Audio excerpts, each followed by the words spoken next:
नमस्कार दोस्तों, जय हिंद, जय भारत। दोस्तों, आज हम इस वीडियो में जानेंगे चीफ की दावत कहानी का सरल शब्दों में सारांश।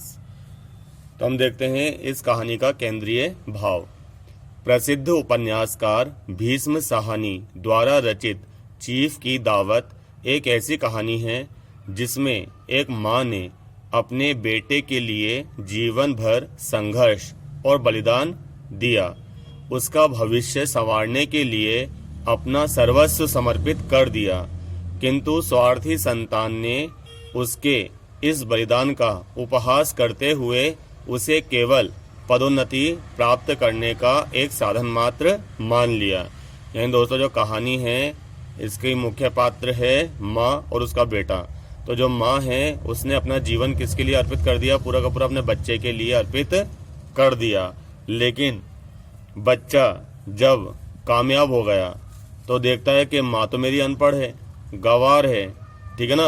मैं बड़े बड़े लोगों से, अपने बॉस से उसे कैसे मिलाऊंगा, ठीक है ना। तो इसके ऊपर ही पूरी की पूरी कहानी है।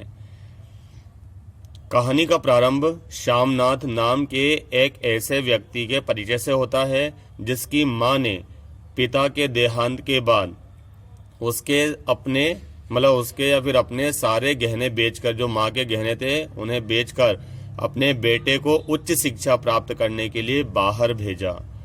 और श्यामनाथ भी एक विदेशी कंपनी में अधिकारी बन गया। अब वह और उसकी पत्नी बूढ़ी माँ को एक अनुपयोगी वस्तु मान बैठे हैं। यानी कि वो कामयाब व्यक्ति बन गया है और उसकी शादी हो गई है और वह एक बड़ी कंपनी का अधिकारी बन गया है, इसलिए वो बूढ़ी माँ की इतनी कदर नहीं करता है।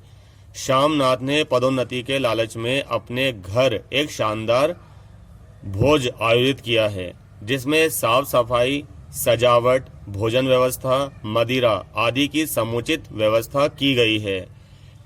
इस दावत में श्यामनाथ के कार्यालय के वरिष्ठ अधिकारी एवं चीफ को पदोन्नति के लालच में आमंत्रित किया गया है। जो चीफ है दोस्तों, उसे काय के लिए बुलाया गया है पार्टी में? ताकि उसको मैं अच्छी तरह से खिलाऊं पिलाऊं और वह मुझे बॉस बना देने, पदोन्नति कर दे मेरे पद की, जिससे मेरी तनख्वाह बढ़ जाएगी। लेकिन इस आयोजन में सबसे बड़ी बाधा है उसकी माँ, क्योंकि माँ कुर्सी पर ऊपर पैर करके बैठती है, ठीक है ना। माँ जल्दी सो जाती है, खर्राटे लेती है, ठीक है ना। दुबली पतली सी माँ है। ऐसा लगता है माँ को देखकर, जैसे हम माँ को देखें ऐसा लगता है जैसे पहली नज़र में जैसे कोई नौकरानी है, ठीक है ना। तो इसलिए उसकी माँ सबसे बड़ी बाधा है इस पार्टी में, क्योंकि माँ बूढ़ी है, जर्जर है, असभ्य है, अनपढ़ है और दयनीय अवस्था में है। ऐसी ही कहानी आपने दोस्तों फिल्म देखी होगी, इंग्लिश विंग्लिश, श्रीदेवी की है, उसमें भी कुछ कुछ ऐसा ही होता है। श्यामनाथ ने एक पालतू जानवर की भांति अपनी माँ को उठने, बैठने, बात करने आदि का तौर तरीका सिखाया ताकि माँ असभ्य ना लगे। यानी कि उसे चलना सिखाया, बात करने का सलीका सिखाया, ठीक है ना। अच्छे कपड़े पहनाए उसको।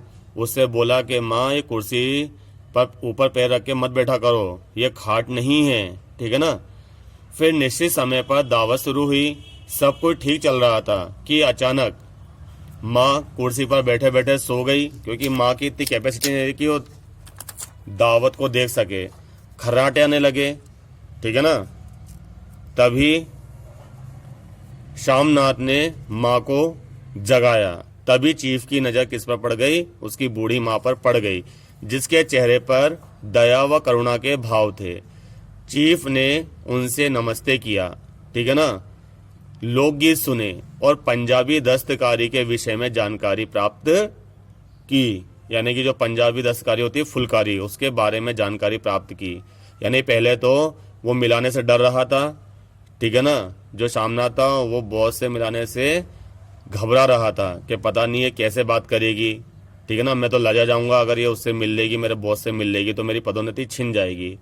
चीफ ने श्यामनाथ की माँ को फुलकारी बनाने का जैसे ही आग्रह किया, श्यामनाथ मन ही मन खुश हो बैठा। उसे लगा कि अब तो उसकी पदोन्नति पक्की है। जैसे ही चीफ लौटे, तुरंत श्यामनाथ ने अपनी बूढ़ी माँ को अपने गले से लगा लिया। माँ बोली कि बेटा, मुझे हरिद्वार तू भेज दे, क्योंकि अंतिम दिन मैं वहीं जाके व्यतीत करना चाहती हूँ। ये बड़े बड़े लोगों में उठना बैठना मुझे नहीं आता, तुझे भी शर्मिंदा होना पड़ता है, ठीक है ना। लेकिन माँ को उसने गले से लगा लिया और माँ से फुलकारी बनाने की जिद करने लगा, क्योंकि उसकी तरक्की का प्रश्न जो था ना, माँ से उसे कोई मतलब नहीं था, अभी भी तरक्की का ही प्रश्न था उसको। एक